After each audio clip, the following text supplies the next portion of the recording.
Terrifics #6, Jeff Lemire writing, Joe Bennett on the art. So in the last issue, they were pulled into this other dimension, essentially, with this... what was his name again? It's the metamorpho looking dude, but he's got more of a skull head. Aegon or something like that. Trying to find. Aegon? Argon. Algon. Algon. There you go. Sargon, the sorcerer. Yeah. No, you were close. So here's well, firstly I want to say it kept that same format as the last issue, where it was like sort of they're separated, so they're split in 4 panels, and then as they team up and it's pairs, it becomes 2 vertical panels, and then it kind of all comes together from there. It seems to be the theme of this little 2-part arc. We got the morphing dog, which I know was a crowd pleaser last time. Element dog. There you go. So one of the things I really liked some of the Plastic Man constructs in this one. Particularly when he made binoculars out of his own eyes, I thought was particularly inspired. That was fun. And he does a little like car thing at one point. It is like a little go-kart thing. He also does the gas mask, not only for himself. He does that out of his own face, but he does it with his hand for Terrific, so Terrific won't die. I was like, does that actually work as a gas mask? Yeah. I mean, yeah. Sure, why not? I mean, it's a bit rough, but I'll accept it. And it's interesting. It's like a little moon rover. That's what I was thinking. Yeah, he's a moon rover. Yeah. So Mars rover. It's interesting that Phantom Girl can actually touch things in here, and she's kind of like dealing with that. But then when she leaves, they can't. And interestingly, when they do leave, Rex is like human looking again. Like he actually kind of gets cured in a weird way. Yeah. So this is becomes a very handsome man again, doesn't he? He's a very handsome man. Yeah. What was striking about this, because of the 4-panel thing, and then the 2 panels, and then when they're all together, it's these full-page spreads.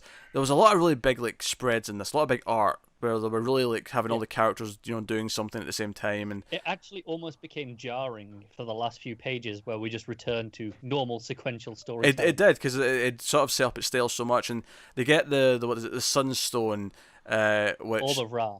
Oh, there you go, the Ball of Ra. There you go. Not Kryptonian. And they use that to close the portal. The bad guy tries to come out and get to them, and there's actually a really really old school looking page of Terrific holding it above his head that is very like 60s. Like what's the famous front cover I'm picturing here? Is someone holding something above their head like that? I don't know, but it's very Kirby. It just reminds me of like He-Man, holding the sword up. Oh yeah, I could maybe see that. Power. Maybe I'm thinking of Star Wars. That's Maybe I'm the thinking image of Luke on the first Star Wars poster with a lightsaber. Yeah. Maybe that's what I'm thinking of. So they do that, but what I really want to talk about, because obviously there's some fun action with them finding each other, the Plastic Man constructs, and they get out. Where you go with this. I want to talk about the real big bad that appears at the end, because we get these these evil T-spheres showing up, right? Do you know what the worst part is? Is I knew where this was going from the very first panel of the book. Like, I go, okay, I see what you're doing there. So the real villain shows up. He's got a hood. He's not green, but he's got a hood. Although his text is green. I noticed that. His text is green. And he says, I am, wait for it, Dr. Dread. Yeah. Like I said, first page, that very first panel, you see the metal mask. And watching the monitors, I'm like, okay, so we're getting a Doctor Doom. I didn't think they were gonna name him so similar.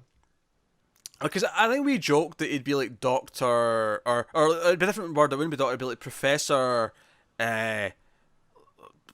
something beginning with P, or Professor Plunder. Yeah, there you go, or Colonel Carnage or something. I don't know, like. They'd pick a different thing, but it'd be alliteration. But no, not only did they pick Doctor, they still named him something again D after that. I was shocked. I was shocked. And Dread and Doom are basically the same thing. I actually started laughing really hard at this page. This made me laugh in like I think it's a very intentional laugh. I don't think they do this thinking, oh, no one's going to notice this is Doctor Doom, because everyone knows this is the Fantastic Four DC, right? But I think this was an intentional laugh you were supposed to get out of this, and I laughed hard. I kind of hope he's just dealt with in like one issue and then never seen it, because I like this being the Fantastic Four thing, but I thought this might have been a step too far. I don't think I really needed this. They even joke. Someone says his name's lame. I think it's terrific. It says it's gotta be Plastic Man. No, it's terrific. No, it's terrific. What's your I just said pathetic probably. name? Because it sounds like a plastic. He thing says, to say. Doc Dredd, pathetic name.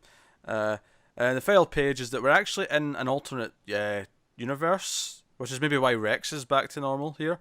And he's going to take care of Tom Strong.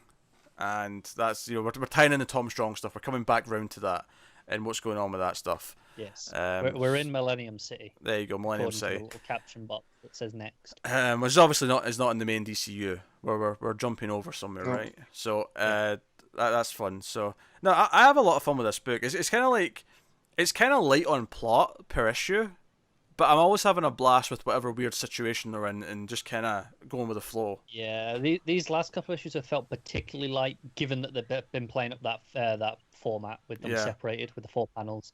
So it means there's a lot less room for story progression. Yeah. I think this will be one of these great trades though that reads like it just flows really well. This first trade is just going to be like such an easy read when you get your hands on it, I think. No, the art's great. Obviously we've dumped from we're in Bennett still here, as opposed to Shaner, but it's still pretty solid. Mm-hmm. I think it's still bright and bold and everything else you want from it. Yeah, I prefer this over. Who did we have at first? Reese. Reese. It was Reese. Yeah, I prefer this over him. Yeah, me too. For this book, I do too. Yeah. So yeah. Yeah. All right. Okay. Well, great. Because Matt's looking annoyed that we're still talking about it. No, there's nothing wrong with this book. I don't enjoy it anymore. It's when it's packed. If this was on another week where I don't have as much to read, but But you getting your Tom Strong stuff next, Matt. Yeah, and that's why I'm sticking along. It's because had Tom Strong not been mentioned, I would have been like, all right, well, I'll just read this in trade later. That sounded way more negative than I was expecting when I was making a joke about him looking upset. We're talking about it. I was like, no, I do get the sentiment that Matt's on about though. It's fine. It's a fun little book. I think it's gone a little bit too far with the Fantastic Four stuff now. With Dr. Dredd. Oh, I think that's fair. It's a fair complaint. Although it did make me laugh a lot, so I'm letting it go for now. No, that's fair. But ultimately, I think I get what Matt's saying, that on a busy week, this feels like, oh, okay, one more thing, right? Where you're not getting that much out of it. It feels like a speed bump. It's like, yeah, that's fine, but I got other stuff. So I would go with Speed Bump. I was looking forward to this more than I was some other books, but yeah, but you're weird. Taste and stuff. You're our own Dr. Dredd. So let's get to ratings then for Terrifics number 6. Connor. It's a 7. Matt. That's a 7. 8 out of 10 for me. I don't know. I'm having a blast. I don't know what to say.